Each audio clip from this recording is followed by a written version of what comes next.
नमस्कार जय जगन्नाथ सांग मैंने बैगण तो आम केत प्रकार रेसिपी कर खाइचे केतला बैगण चटणी केतला बैगण भजा चलते आज नुआ रेसिपी गोटे बनैबा से आम दुटा बैगण नहीं जा छोट छोट ताको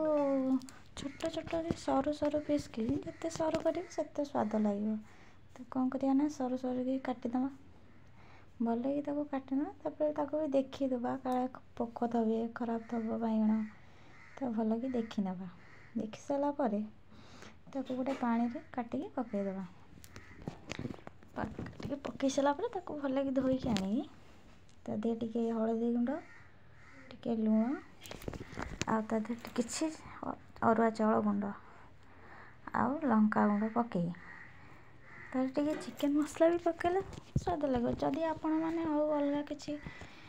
पकेबा चाहूँ मसला ऐड करने चाहूँ पकई पारे से किसी ना ताकू कौन करेंगे ना भल कि गोलई देवे जेहेतु से सुखिला सुखिला तो सुखिला गोलैले सी लगनी ना किछिटा तादे पानी ऐड करदेवे ठोपा बेसी पानी ऐड करें अल्प किसी पानी ऐड करदे अल्प किसी पानी ऐड कर सारे भल गोलई देवे जेहेतु से पीस पीस कटा है सरू सरू ता भितर तो मसलाटा पशुनी ना गोटी गोटी की देखिकी भल कि गोटी गोटी देखी भर मसला पूरे किसी समय रखिदेवे तापर आम कर किसी तेल नहीं गोटी गोटी की पकईदबा छाणीवाई पकईदबा अल्प बेसी फ्राए करें बेसी फ्राए कले टेस्ट पड़े अल्प कि फ्राए करी किसी समय रहा लेउटे देवे लेउटेला एपट साइड भी बैगण टे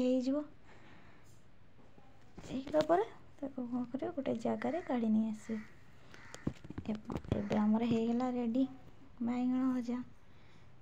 भजा तो कहीपर बैगण चिप्स केमती लगुच कमेंट जाना हाँ गोटे सब्सक्राइब करिए भूलिए रोचे नमस्कार।